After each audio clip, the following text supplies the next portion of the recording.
Hello বন্ধুরা, আমি শম্পা ঘরে বাইরে চ্যানেলের আরও একটি নতুন ভিডিওতে আপনাদের সকলকে স্বাগত জানাই। আজ বুধবার, ঘড়িতে এখন ওই 11:50। এই যে 11:50। আজ আমি হঠাৎ এখন ভাবছি যে দুপুরবেলা কি রান্না করা যায়। ভাত তো রান্না করেছি, কিন্তু তার সাথে কি রান্না করব। এবার মোবাইলে শুয়ে শুয়ে ভিডিও দেখছিলাম, দেখতে দেখতে একজনের চিকেন রান্না করা দেখলাম। হট করে এবার এখন চিকেন খেতে ইচ্ছা করছে। তাহলে চলুন, চিকেন যখন খেতে ইচ্ছা করছে, আগে চিকেনটা তো নিয়ে আসতে হবে। কি তাই তো, বাড়িতে তো আর চিকেন নেই। তাহলে চলুন চিকেনটা আগে নিয়ে আসি।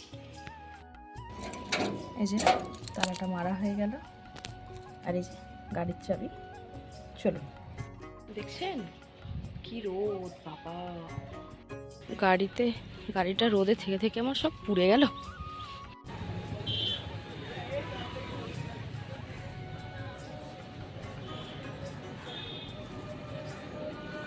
এই দেখুন, চিকেনটা নিয়ে আমি বাড়িতে চলে এসেছি। এবার আমি রান্না করব।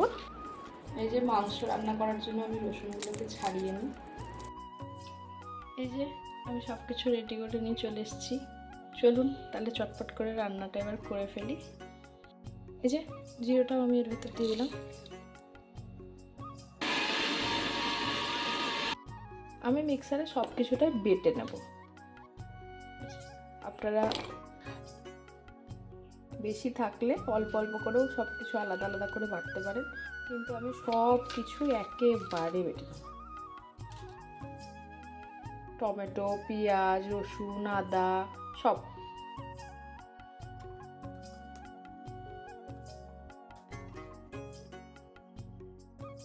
আপনারা আপনাদের আন্দাজ মতো তেল নিয়ে নেবেন। এবার আমি আলুগুলো ভেজে নেব। আমি তেলে আগে একটু চিনি দিয়ে দেবো, তাহলে কালারটা দেখতে খুব ভালো হবে। 2 এলাচ, দারচিনি, পেঁয়াজটা।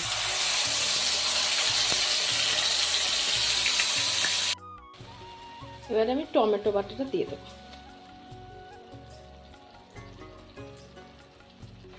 নুন আর পরিমাণ মতো হলুদটা দিয়ে দেবো। এবার দিয়ে দেবো টিং টিং। এই যে মাংসটা কষানো চলছে, এখন আমি আলুগুলো দিয়ে দিই, নাহলে তো সেদ্ধ হবে না। এখন আমি দিয়ে দিই আলুগুলো। এবার আমি কষাচ্ছি।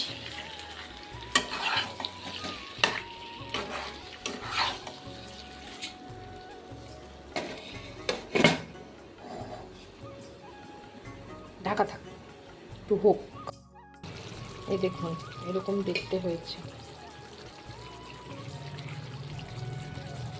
আমার রান্নাটা কমপ্লিট হয়ে গেল। কেমন লাগলো সেটা কমেন্টে জানাবেন। যদি ভালো লেগে থাকে একটা লাইক করে দেবেন, আর সাবস্ক্রাইব করতে ভুলবেন না। নমস্কার, দেখা হচ্ছে পরের একটি ব্লগে। এবার আমি খেয়ে দেখি।